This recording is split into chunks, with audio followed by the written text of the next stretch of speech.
Hello दोस्तों।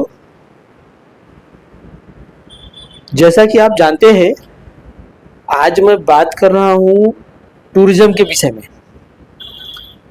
और tourism एक ऐसा सब्जेक्ट है कि आज हिंदुस्तान को आगे बढ़ाने में सबसे बड़ा हाथ अगर होगा तो वो टूरिज्म का होगा। टूरिज्म को हमको बढ़ावा देना है। जितना हम टूरिज्म को बढ़ावा देंगे, भारत उतना आगे जाएगा। जैसा कि अभी आप सब लोग जानते हैं कि एयरलाइंस की कमी की वजह से भारत में टूरिज्म डिस्टर्ब हो रहा है। और जब तक कि एयरलाइंस और भी नहीं आते हैं, तब तक ये टूरिज्म भारत में डिस्टर्ब रहेगा। तो अभी फ़िलहाल बहुत सारे एजेंट्स के साथ मिलकर जो हमने डिसाइड किया है कि बाहर के जो भी कंपनियां हैं, कहीं से भी जो इन्वेस्टर हैं, जो टूरिज्म में इन्वेस्ट कर सकते हैं, जैसे कि कोई भी एयरलाइंस लगा देना भारत में। जब तक कि बाहर की कोई भी एयरलाइंस नहीं आएगी, तब तक भारत का टूरिज्म डेवलपमेंट नहीं होगा। भारत के टूरिज्म को डेवलप करना है तो बाहर की कोई ना कोई कंपनी को आना पड़ेगा, तभी भारत के टूरिज्म डेवलप होगा। और बाहर किसी भी बड़े बिजनेसमैन को यहाँ पर इन्वेस्ट करना पड़ेगा।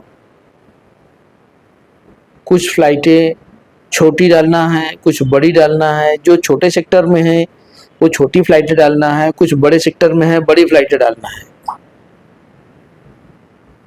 जैसा कि अभी फिलहाल हम देख रहे हैं कि अगर अंडमान सेक्टर को कोई प्रमोट करे तो वो नहीं कर सकता, इसलिए कि एयरलाइंस के अलावा दूसरा कोई ऑप्शन है नहीं। और एयरलाइंस का फेयर जो है वो बहुत उल्टे सीधे अनाप शनाप फेयर डाल के उस पर छोड़ दिया गया है। और जैसा कि चेन्नई से पोर्ट ब्लेयर का जो भी अभी फिलहाल का फेयर है, अगर डायरेक्ट फ्लाइट लेते हो तो 10,000 का है, और वाया हैदराबाद होते हुए जाओगे, अगर चेन्नई से हैदराबाद, हैदराबाद से पोर्ट ब्लेयर जाते हो तो 8,000 है। अब अगर चेन्नई से हैदराबाद, हैदराबाद से पोर्ट ब्लेयर अगर गए तो 8,000 है, और अगर हैदराबाद से पोर्ट ब्लेयर ले लिया तो वो 12,000 है। तो ये तो जबरदस्ती का बढ़ाना हो गया है। ऐसा कोई सिस्टम नहीं। अब दो सेक्टर में जा रहे हो तो फेयर ज्यादा होना चाहिए, उल्टा कम हो रहा है। और डायरेक्ट जा रहे हो एक ही सेक्टर में तो आपको महंगा पड़ रहा है। मतलब दूसरे सेक्टर में जहां पर पैसेंजर नहीं है उसको भरने के लिए जबरदस्ती फेयर को महंगा क्यों किया जा रहा है? ये तो एयरलाइंस का काम करने का सिस्टम पता नहीं क्या है, इसलिए भी ऐसा हो रहा है। सभी एयरलाइंस उल्टे सीधे फेयर डाल रहे हैं। हमको बोलना तो नहीं चाहिए, लेकिन टूरिज्म बंद हो रहा है। लोग फिर से बस को प्रमोट कर रहे हैं। बस से लोग टूर कर रहे हैं, ट्रेन से लोग टूर कर रहे हैं। आज गुवाहाटी के टूर भी लोग ट्रेन से कर रहे हैं। राजस्थान, गुजरात का टूर लोग बस से, ट्रेन से कर रहे हैं। कोचीन तक, जो केरला का जो टूरिज्म है, उसको भी लोग बस से जा रहे हैं, ट्रेन से जा रहे हैं। फ्लाइट का ऑप्शन नहीं है, जहां ऑप्शन है वहां सिस्टम नहीं है। अनाप शनाप फेयर डाले जा रहे हैं। तो पब्लिक तो परेशान हो रही है।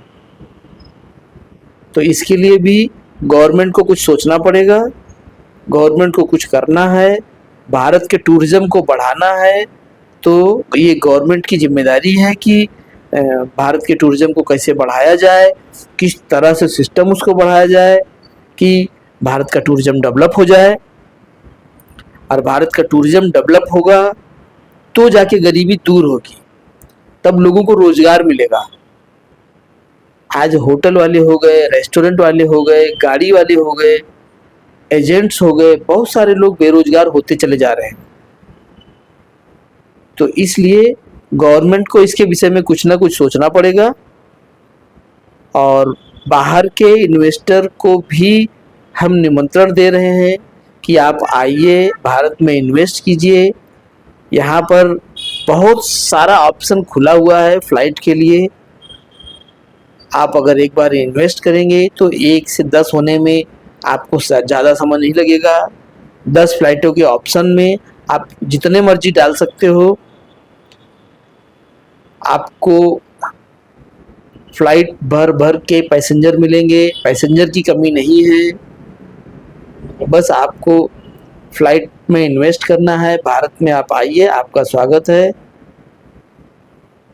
मैं भी एक एजेंट हूँ, जैसा कि आप जानते हैं, सब लोग जानते हैं। 100-200 एजेंट मेरे साथ में काम भी करते हैं। तो अभी आप लोगों से यही रिक्वेस्ट है, गवर्नमेंट से ये रिक्वेस्ट है कि कुछ एयरलाइंस कंपनीज़ को भारत में लाइए और इनको टूरिज़्म डेवलपमेंट में सपोर्ट करवाइए।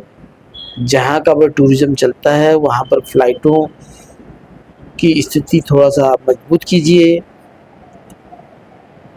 तो आगे की टूरिज़्म की जानकारी चाहिए, जो भी बात बताना चाहूँगा। तो हमारी जो वीडियो है इसको आप लाइक करके शेयर कर लीजिए और सब्सक्राइब कर लीजिए, तो अगला वीडियो आपको जल्दी से मिल जाएगा। ओके, थैंक यू, धन्यवाद।